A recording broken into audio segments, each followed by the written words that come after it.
My name is April Barrett, and I was 32 years old when my parents sold my apartment without my permission. 3 weeks before my sister Megan's wedding, I got a phone call that shattered everything I thought I knew about my family. My parents were laughing, actually laughing, as they thanked me for the wedding present. They had forged my signature, sold the apartment I'd spent 8 years saving for, and used the money to fund Megan's $100,000 dream wedding. They didn't ask. They just took. But that wasn't even the worst part. The worst part was finding out my sister had been taking credit for something I'd been doing for 4 years. Before I tell you what happened next, please take a moment to like and subscribe, but only if you genuinely enjoy this story. Let me know in the comments where you're watching from and what time it is there. But to understand why this moment broke something in me, I need to take you back to the beginning. In our family, Megan was the sun. I was just expected to orbit. Growing up in the Barrett household meant understanding your place early. Megan was the baby. 4 years younger, impossibly charming, and the center of every room she entered. My parents didn't play favorites. They simply had different expectations. For Megan, the world was supposed to be soft. For me, it was supposed to build character. When we were kids, both of us wanted to learn piano. I was 10, Megan was 6. My mother signed Megan up for private lessons with Mrs. Henderson down the street, $40 a week every Saturday morning. "What about me?" I asked. My mother barely looked up from the checkbook. "April, you're old enough to teach yourself. There are tutorials on YouTube." I remember standing in the doorway watching Megan skip out to her first lesson with a new music book clutched to her chest. I taught myself chopsticks on our old keyboard. Nobody noticed. That became the pattern.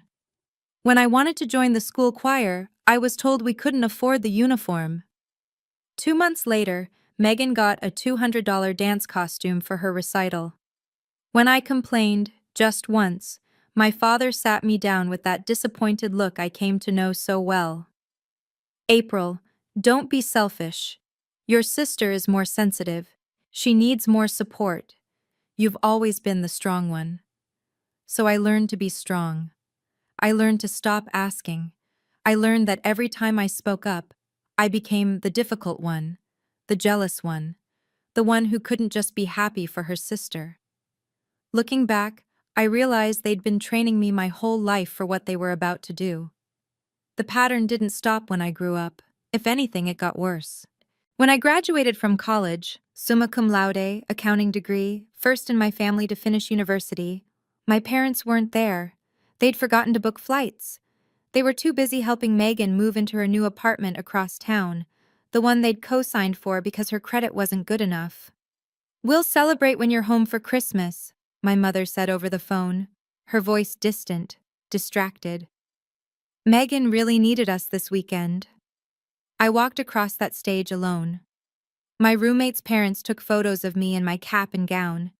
8 years later, I bought my own apartment.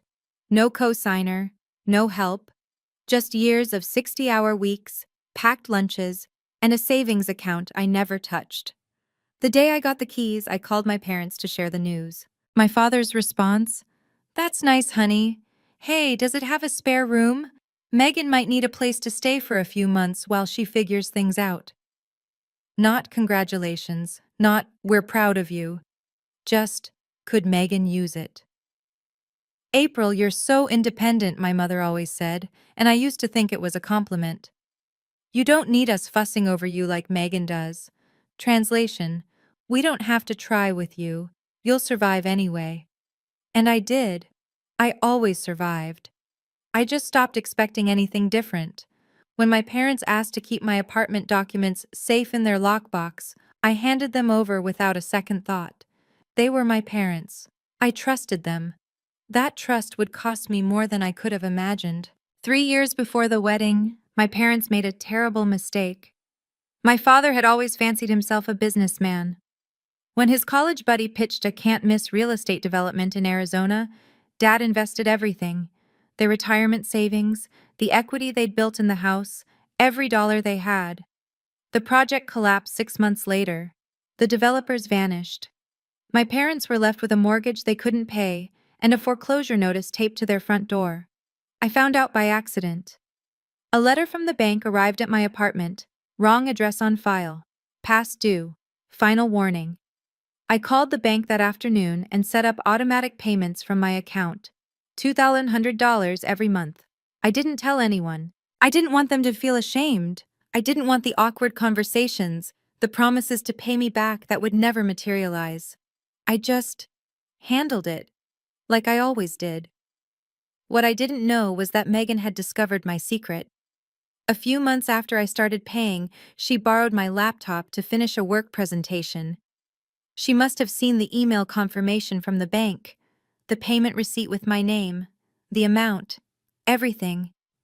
And instead of thanking me, instead of telling our parents the truth, Megan told them she was the one paying the mortgage. "I've been helping out," she apparently told them. "From my PR salary, it's the least I can do." My parents were moved to tears. Their baby girl, so selfless, so mature. They told everyone at church. They bragged to the neighbors.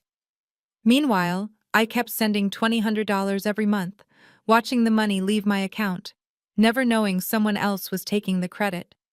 I didn't know it then, but someone else was taking credit for every dollar I sent. Then Megan got engaged, and everything changed. Brandon Whitmore was everything my parents had ever dreamed of for their daughter. Handsome, well-spoken, and most importantly, rich. His father owned the largest law firm in the county. His mother chaired 3 charity boards. The Whitmores had a summer house in Martha's Vineyard and a winter place in Aspen. When Megan brought Brandon home for the first time, I watched my parents transform.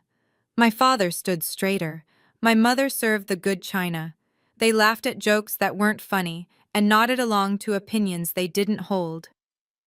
"This wedding will change everything for this family," my father said to me privately, his eyes bright with something I'd never seen before. Desperation, maybe, or hope.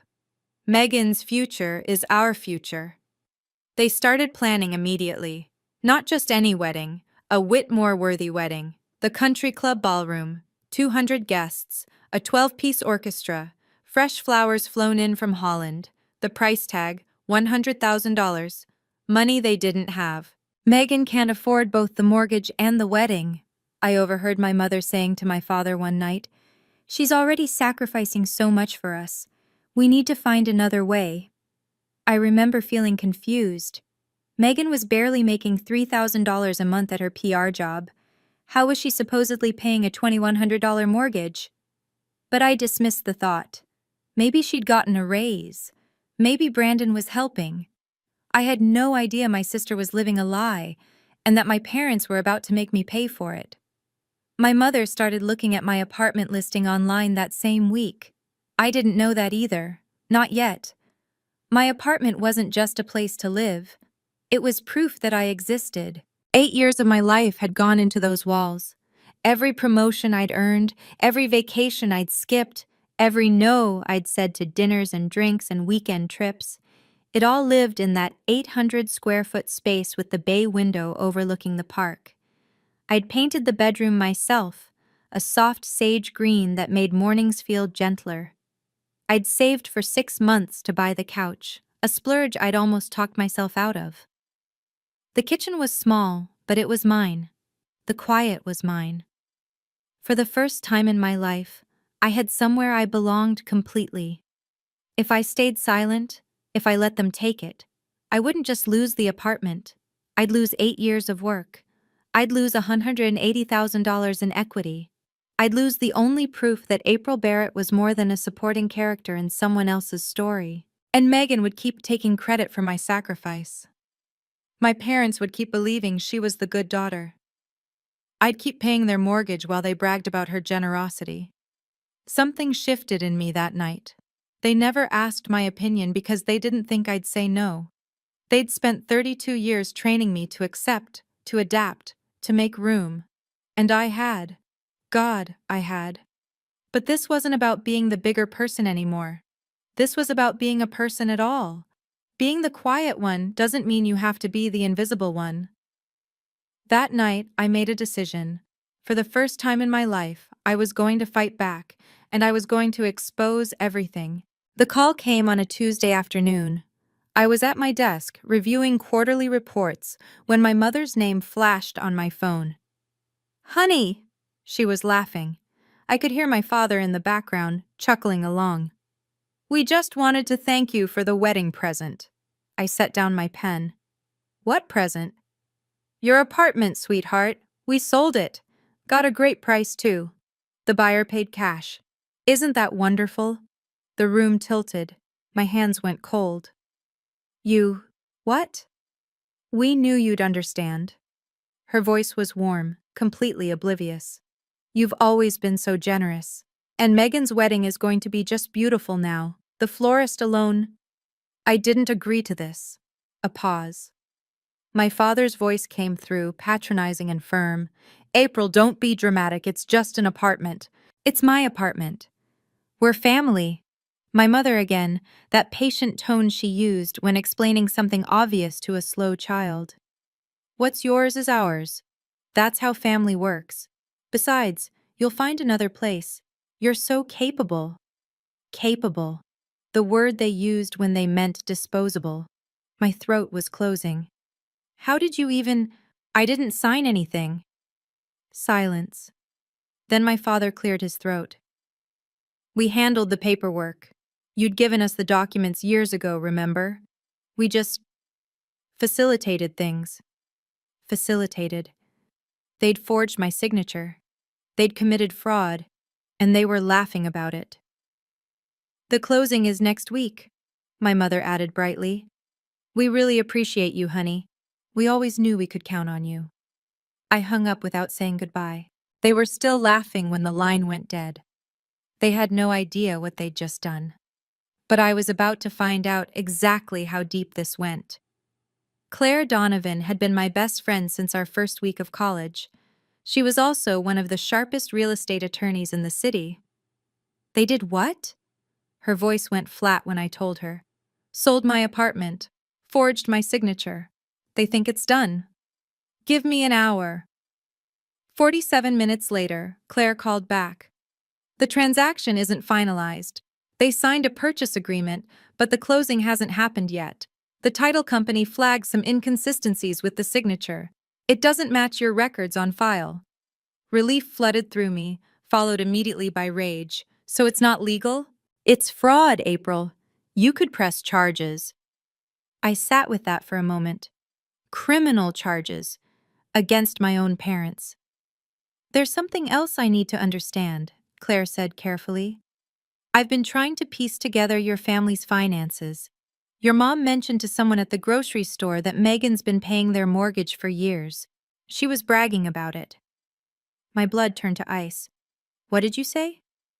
"She said Megan's been covering the mortgage, has been for a while now. Called her the selfless one." My hands started to shake. "That's not possible. I've been paying that mortgage for 4 years. Every statement comes from my account. Every receipt has my name." A long pause. "April, are you sure?" "I have every bank statement, every confirmation email. It's my account number, Claire. My routing number, my name." Another pause, heavier this time. "Then Megan's been lying to them. She's been taking credit for your money." The room spun. My sister hadn't just stayed silent. She'd actively claimed my sacrifice as her own, for 4 years. "I need to see everything," I said quietly. "Every record. And I need to know exactly what my sister told them." I drove to my parents' house that evening. No warning, no plan, just a need to look them in the eyes. My mother opened the door with a smile. "April, what a nice surprise. We were just talking about the seating chart." I stepped inside. My father was at the kitchen table, papers spread everywhere, wedding invoices. "Why didn't you ask me?" My voice was calm. I'd practiced calm. My mother's smile flickered. "Ask you what, honey?" "About my apartment. About selling something that belongs to me." My father waved his hand dismissively. "We've been over this, April. It's done. The wedding is in 3 weeks. Let's not make this difficult." I sat down across from him. "By the way," I said, keeping my tone conversational. How has Megan been managing to pay your mortgage all these years? On her salary. My mother's face lit up. She's been wonderful. $2,100 every month, like clockwork. Such a selfless girl. Interesting. I leaned back. And she told you this herself? Well, of course. Oh, are we talking about me? Megan appeared in the doorway, still in her work clothes. She looked at me and something flickered across her face. Recognition, maybe. Awareness. Then she smiled. That same sweet, practiced smile I'd seen my whole life. Yes, she said smoothly. I've been helping out. It's what family does. She looked right at me when she said it. She knew I knew, and she didn't care. It's my wedding, April. Megan's voice sharpened. For once, can something be about me? I stood up. My mother was saying something about gratitude, about family, about not making waves. I wasn't listening. I walked out without another word. But I wasn't done, not even close. Now, before I tell you what happened at the wedding, I want to ask you something. Have you ever had someone take credit for your hard work? Drop a yes in the comments if you know exactly how betrayed I felt in that moment. And if you're invested in this story, hit that subscribe button, because what happened next at that reception? Let's just say Megan wasn't the only one who got a surprise. But first, I had to gather my evidence. Claire spread the documents across her conference table. 4 years of bank statements, each one highlighted, annotated, organized by date. 48 payments, she said. Every single one from your account. Your name, your account number, your routing number. It's all here. I stared at the stack. $2,100 times 48 months. Over $100,000. Almost exactly what they were spending on Megan's wedding. There's no way Megan could have made these payments, Claire continued. I looked up her company. Entry-level PR coordinators there make about $3,000 a month before taxes. She'd have had to give up 70% of her income. She couldn't afford rent, let alone this. She knew the exact amount, I said quietly. She saw my email confirmation years ago. That's how she knew what to tell them. Claire nodded slowly. She found your evidence and used it to build her own lie. I picked up one of the statements, my name printed clearly across the top. April Barrett, not Megan, me. You know what this means, right? Claire's voice was gentle but serious. When you show these at the wedding, you're not just exposing your parents, you're exposing Megan, in front of her new husband, in front of his family. I thought about Brandon Whitmore, about the Whitmore family name, built on integrity and reputation, about what they'd think of a bride who'd lied about money for 4 years. The Whitmores deserve to know who they're really getting, I said. Claire didn't argue. She just started making copies. 4 years of my money, I said, almost to myself. And she smiled in my face while taking credit for every cent. That night, I dug through every email I'd ever exchanged with my parents. It didn't take long to find what I was looking for. 2 years ago, when I'd hesitated about leaving my apartment documents with them, my mother had written, "Don't worry about the papers, honey. We're just keeping them safe. You know we'd never do anything without asking." A month later, my father, "We would never touch your property without your permission. It's just for safekeeping. Trust us." Trust us. I printed both emails. Then Claire sent me something that made my stomach drop. "I got added to your family group chat years ago," she texted. "Back when I helped your mom with her will. They forgot to remove me. I've been muted, but I can still see everything." She forwarded a screenshot. The message was from Megan, dated 3 weeks earlier, right after my parents decided to sell my apartment. "Don't worry about April's apartment. She won't make a fuss. She never does." I read it 3 times. Then a fourth. "She won't make a fuss. She never does." My own sister. She wasn't just complicit, she'd reassured them. She'd told them I'd roll over. She'd counted on my silence the way you count on the sun rising. My own sister, I said out loud, alone in my apartment. She knew exactly what she was doing. I printed the screenshot, added it to the folder. She didn't just stay silent. She told them I wouldn't fight back. She counted on my silence. And maybe once, she would have been right. But that was before I understood what I was dealing with. That was before I decided to stop being easy. You have 3 options, Claire said, sliding a legal pad across the table. 1. We go to the police now. Forgery is a felony. Your parents could face real charges. I thought about my father in handcuffs, my mother crying in a courtroom. What else? 2. Wait until after the wedding. Handle it quietly. But by then, Megan will be married into the Whitmore family. They'll protect her. They'll spin the narrative. You'll be the bitter older sister who tried to ruin everything out of jealousy. And 3? Claire met my eyes. Confront them at the wedding. Publicly. Before the marriage is finalized. The idea should have horrified me. Causing a scene at my sister's wedding. Humiliating my parents in front of 200 people. Everything I'd been trained to avoid. But something had shifted. If I do this after the wedding, they'll spin it, I said slowly. They'll say I'm jealous, bitter. They'll make me the villain. And Megan will be safely married, protected, set for life. The Whitmores deserve to know who they're really getting. The words felt heavy and true. Brandon deserves to know. That evening, I called Mr. Peterson, the buyer who'd put an offer on my apartment. I explained the situation, the forged signature, the fraud, the fact that I'd never consented to any sale. He was silent for a long moment.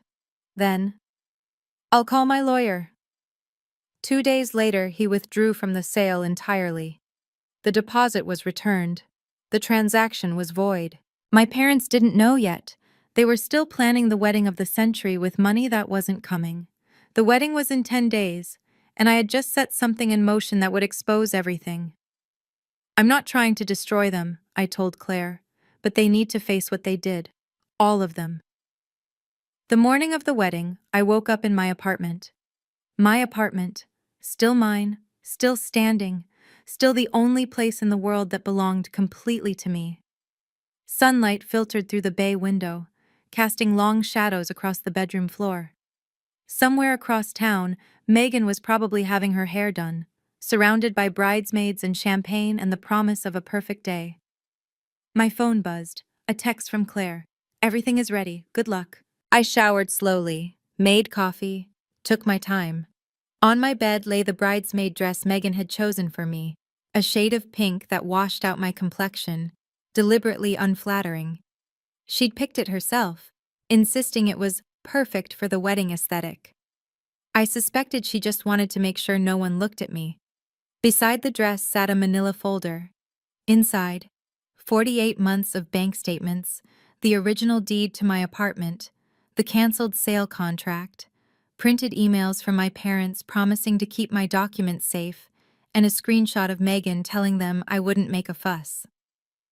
I looked at myself in the mirror. The pink dress looked exactly as bad as I'd expected. But that wasn't what mattered today. I picked up the folder, slid it into my purse, checked my reflection one more time. The woman in the mirror looked calm, resolved, not angry. That surprised me, not even nervous, just ready. They expected me to smile, toast, and play my part. They had no idea I'd rewritten the script. I grabbed my keys and headed for the door. The Whitmore's Country Club was 40 minutes away. The ceremony started at 2, and I had a speech to make. The Ridgemont Country Club had been transformed into a wedding fantasy. White roses cascaded from every surface. A 12-piece orchestra played Pachelbel as guests found their seats. Crystal chandeliers caught the afternoon light and scattered it into rainbows across the marble floor. 200 guests. 200 witnesses to the Barrett family's greatest performance. I stood near the back, watching my parents work the room. My father shook hands with the confidence of a man who hadn't committed fraud 3 weeks earlier. My mother floated from group to group, her dress new, her jewelry borrowed from someone with better taste. Both our daughters are so selfless, I heard her telling Mrs. Whitmore. We're truly blessed. Mrs. Whitmore smiled politely. Mr. Whitmore Sr., a silver-haired man with the commanding presence of someone who'd built an empire on handshakes and integrity, nodded along. Megan has been supporting us financially for years, my mother continued, her voice carrying across the crowd. She's such a devoted daughter. My hand tightened around my purse strap, the folder pressed against my hip. Across the room, Megan caught my eye. She was radiant in white silk and imported lace, every inch the blushing bride. She smiled at me, that same sweet smile, practiced and perfect, and gave a little wave. No guilt, no hesitation, just the serene confidence of someone who'd never faced a consequence in her life. She expected me to wave back, to smile, to play my part. I watched my parents telling another guest that my apartment was a generous gift from our oldest, taking credit for my sacrifice. Again. The ceremony was beautiful. The vows were touching. Megan cried at all the right moments, and I waited. The reception began at 6. 200 guests settled into their seats around tables draped in white linen and adorned with centerpieces that had probably cost more than my monthly salary. I sat at the family table, the folder resting in my lap beneath the tablecloth. My parents beamed. Megan glowed. Brandon held his new wife's hand and looked at her like she was made of starlight. Then my father stood up, champagne glass in hand, and the room fell silent. "Family," he began, his voice carrying across the ballroom. "That's what today is about. Sacrifice. Coming together. Everyone doing their part." I felt my jaw tighten. "I want to take a moment to thank the people who made this day possible." He paused for effect. "First, to my daughter Megan, who has been supporting this family financially for years. Her generosity and selflessness have kept us afloat through difficult times." Megan ducked her head modestly. The crowd murmured approval. "And to April," my father found me in the crowd, his smile wide and warm, "who gave the most generous wedding gift, her apartment, so that her sister could have the wedding of her dreams." Applause. 200 pairs of eyes turned toward me, expectant, waiting for the grateful smile, the humble wave. Megan stood up from her seat and gave a little bow, accepting applause for sacrifices she'd never made. I felt every gaze like a weight pressing down on me. "Let's raise a glass to our daughters," my father concluded. "The best children parents could ask for." Glasses rose, people drank, Megan basked, and I stood up, not to smile, not to nod, but to speak. "Dad?" My voice was steady, calm. "Would you mind if I said a few words?" My father's smile wavered for just a moment, surprise maybe, or the first flicker of concern. But 200 people were watching, and Richard Barrett had never met a spotlight he didn't love. "Of course, sweetheart." He handed me the microphone. "The floor is yours." I took it. The weight of it felt right in my hand. "Thank you, Dad." I turned to face the room, letting my gaze sweep across the sea of expectant faces. "I do have something to say about those sacrifices you mentioned." Silence. Absolute silence. Even the servers stopped moving. At the family table, Megan's smile faltered. Her eyes met mine, and I watched the color drain from her face. She knew. In that moment, she knew exactly what was coming. "Since we're sharing," I continued, "I think everyone deserves to know the whole story." My mother leaned forward, her expression shifting from pride to confusion to the first edges of panic. My father's jaw tightened. Brandon Whitmore watched me with curious eyes. His father, the silver-haired patriarch, set down his champagne glass and studied me with the focused attention of a man who'd built his career on reading people. 200 guests were watching. The Whitmore family was watching. And my sister, my sweet, selfless sister who'd been taking credit for my sacrifice for 4 years, was watching too. I opened my purse and pulled out the folder. "I have documentation proving everything I'm about to say." My voice didn't waver. "So please, let me finish." The Whitmores were watching. 200 guests were watching. and my sister's face had just gone pale. Okay, this is the moment you've been waiting for. But before I tell you what I said next, I need to know. What would you do?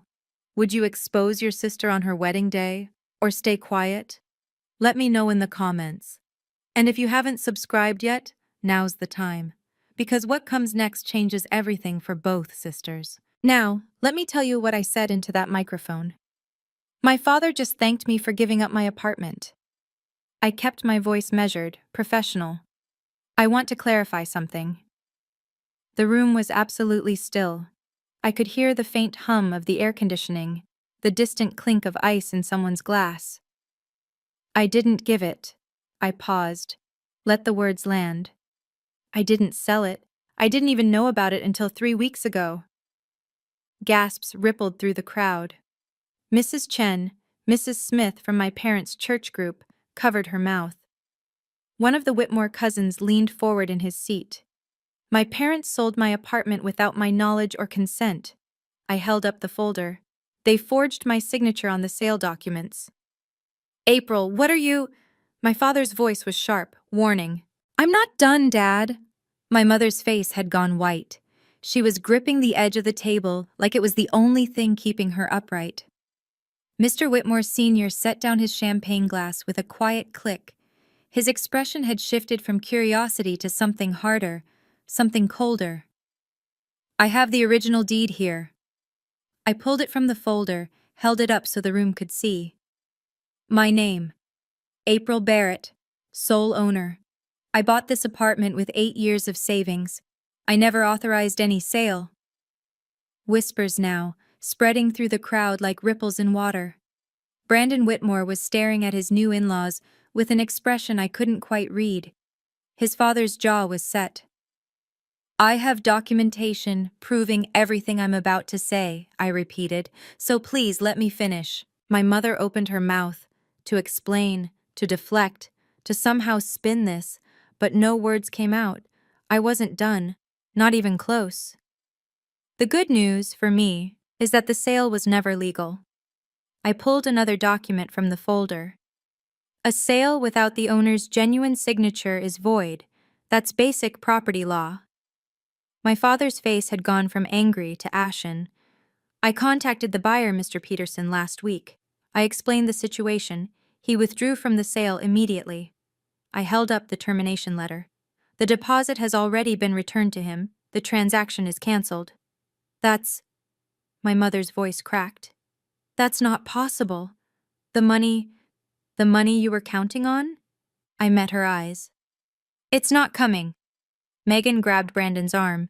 Wait, what does this mean for... It means the apartment is still mine. I turned to look directly at my sister. It was always mine, and you knew that. Brandon pulled his arm away, just slightly, just enough to notice. The canceled sale contract. I held up another document. The original deed, both with my name, both proving that what my parents did was illegal. Mr. Whitmore Sr. stood up.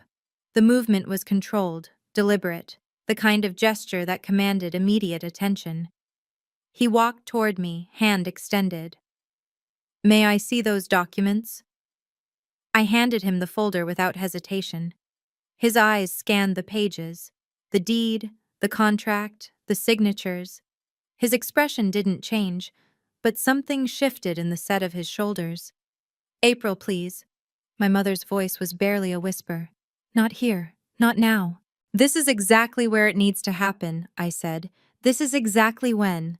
Because there was more, and everyone in that room was about to find out exactly how deep the lies went.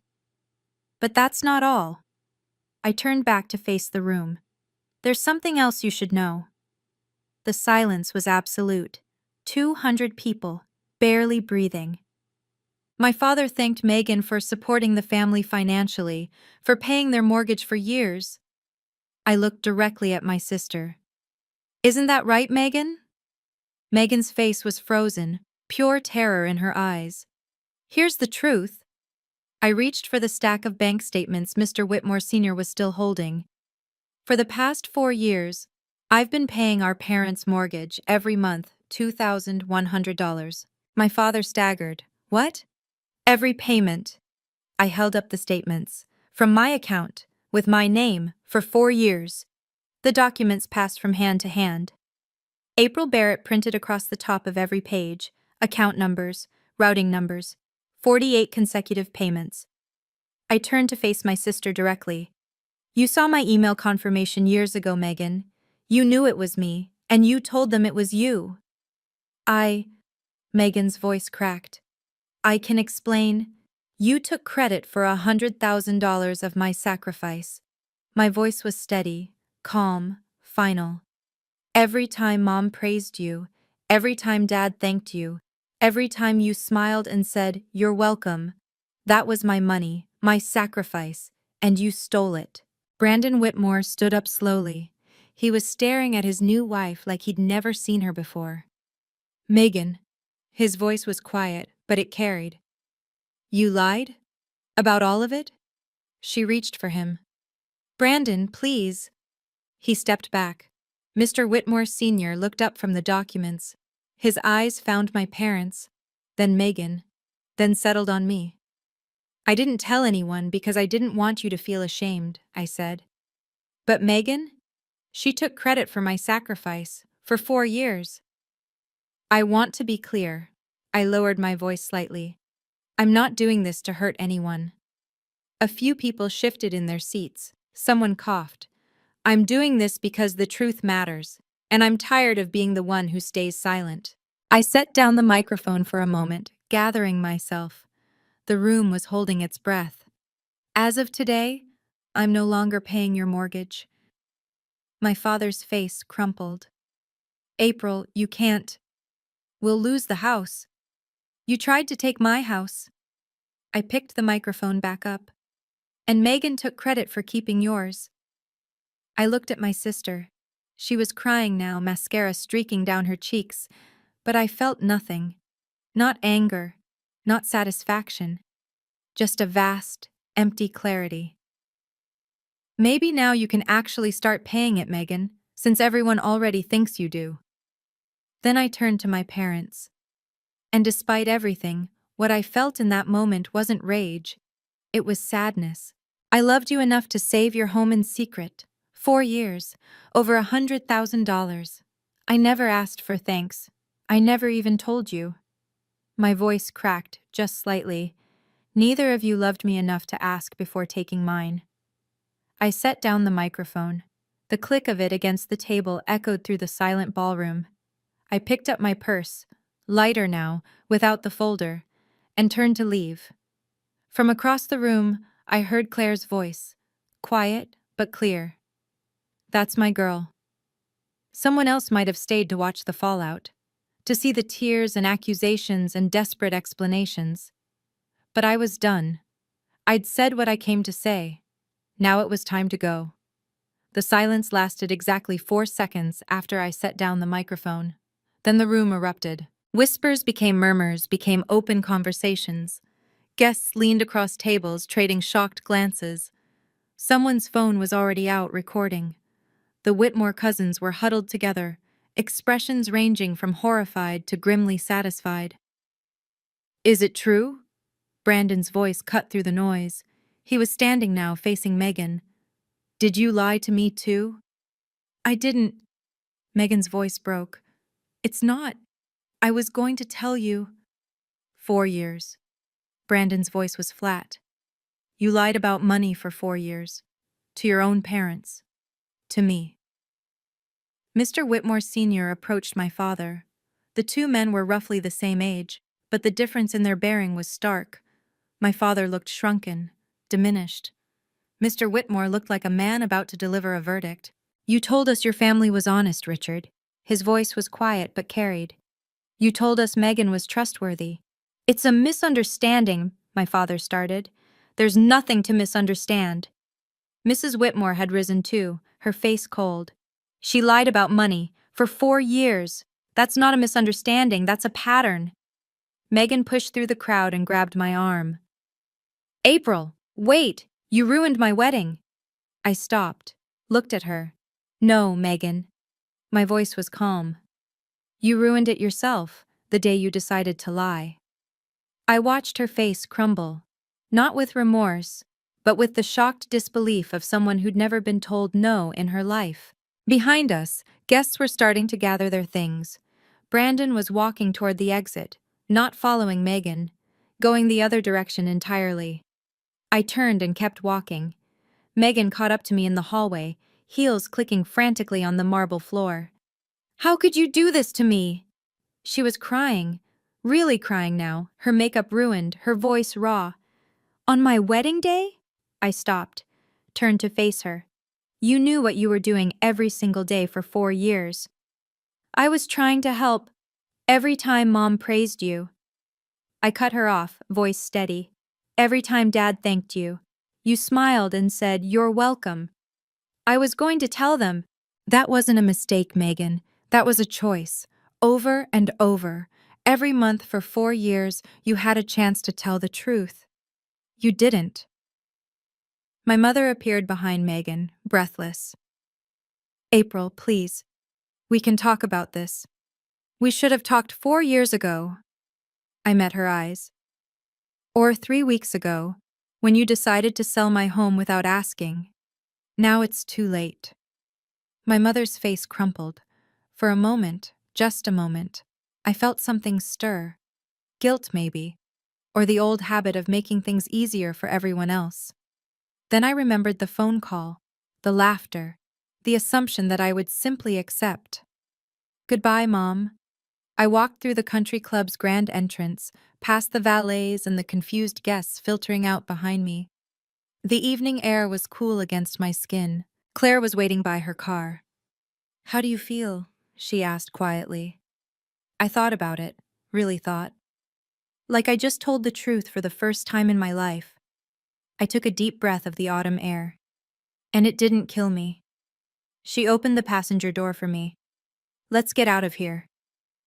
We ended up at a cafe 3 miles from the country club, far enough that we wouldn't run into any straggling wedding guests, close enough that my hands had stopped shaking by the time we arrived. Claire ordered us both coffee. Black, no sugar, the kind of coffee you drink when you need to stay sharp. "You could press charges," she said, stirring her cup. "Forgery is a felony in this state. Your parents could face real consequences." I wrapped my hands around my mug, feeling its warmth. "I know. The evidence is solid. The bank statements, the forged signature, the emails where they promised to keep your documents safe. Any prosecutor would love this case." I watched the steam rise from my coffee. Outside, the sun was setting, painting the sky in shades of orange and pink. "No." The word came out more certain than I expected. "I don't want them in prison. I just wanted them to face what they did." Claire nodded slowly. "And Megan?" "That's between her and Brandon now." I took a sip.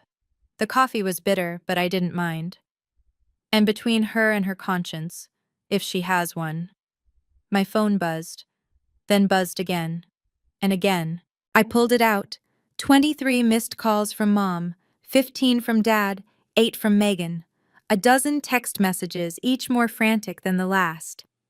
I turned the phone to silent and set it face down on the table. "I'm done being the one who always picks up when they call," I said. Claire raised her coffee cup. "To new beginnings." I clinked my mug against hers. "To new beginnings." 3 days after the wedding, the fallout was still spreading.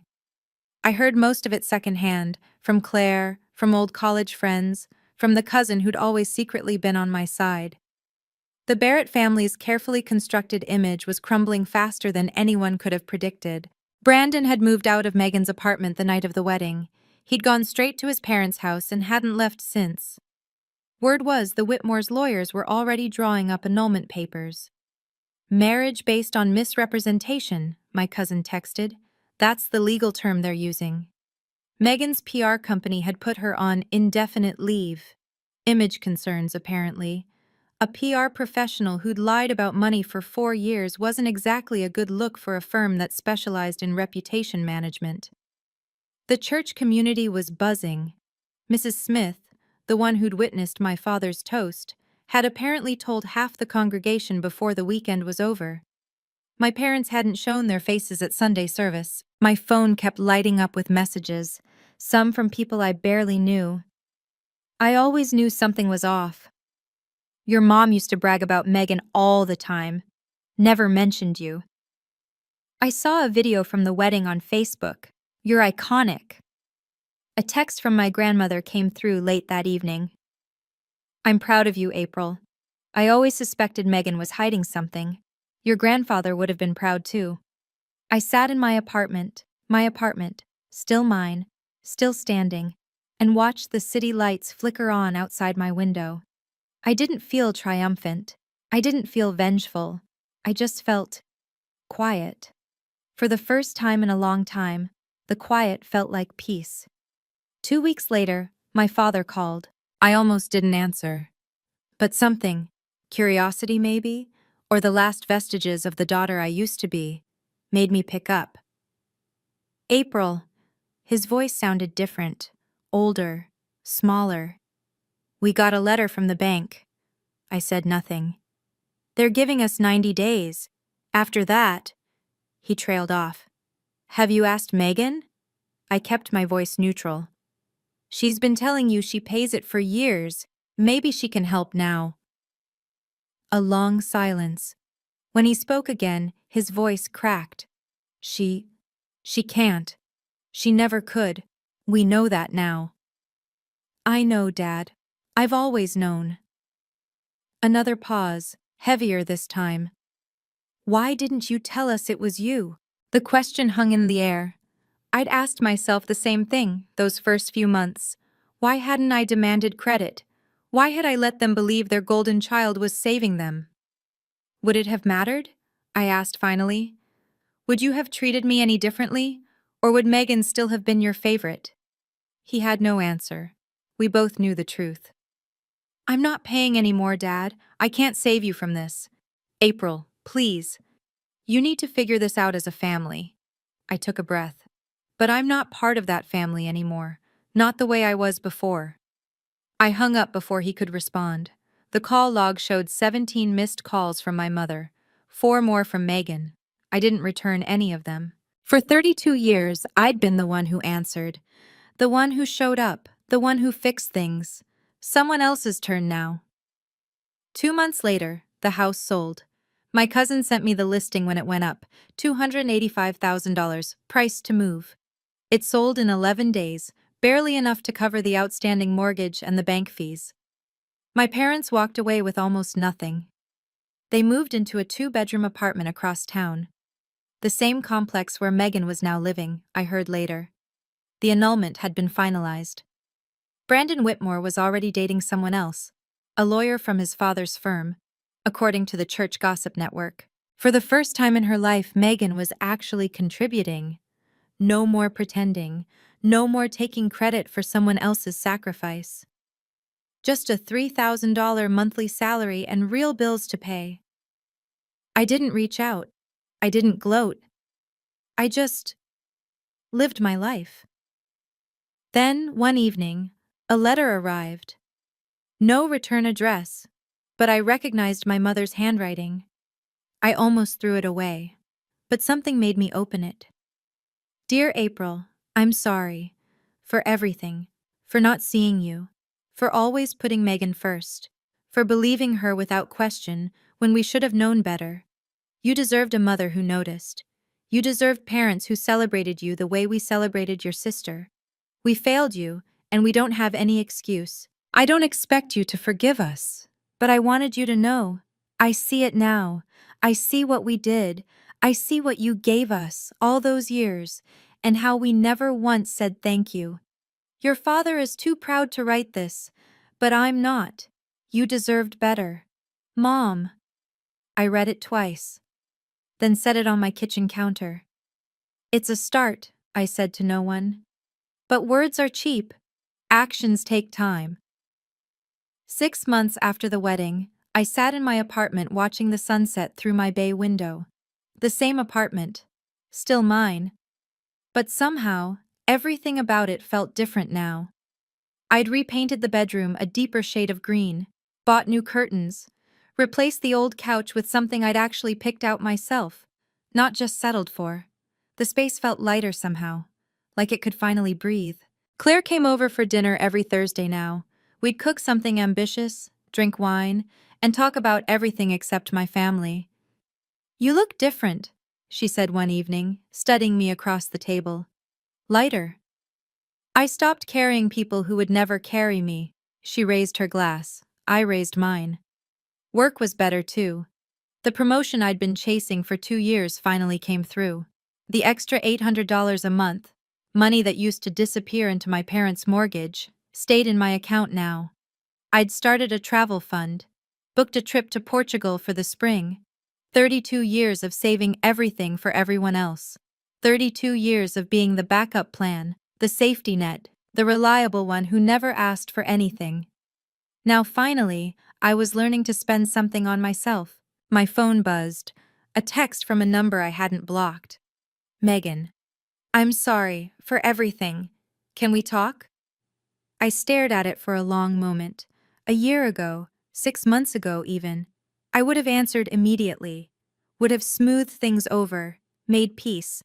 But I wasn't that person anymore. I set the phone down, took another sip of wine, watched the last rays of sunlight fade from the sky.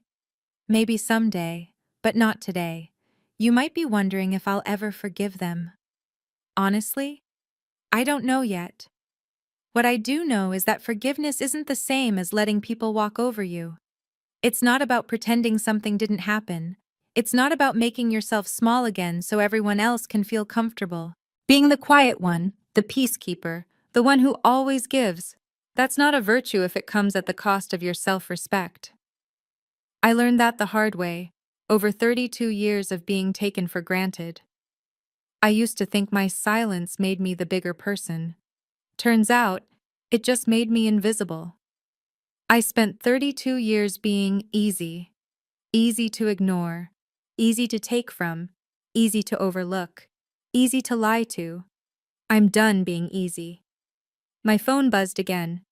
Megan's text still glowing on the screen. "I'm sorry for everything. Can we talk?" I picked it up, read the message one more time. Then I typed back. "Actions, not words. Show me you've changed, then we'll talk." I hit send. Maybe she would. Maybe she wouldn't. Maybe my parents would find their way back to me someday, with more than just letters and apologies. Maybe they wouldn't. But that wasn't really the point anymore. The point was that I'd finally stopped waiting for them to see me. I'd stopped needing their approval to know my own worth. Family isn't about blood, it's about respect. And respect goes both ways, or it goes nowhere.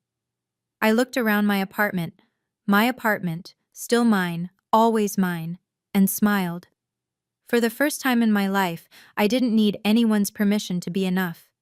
I already was. And that's my story.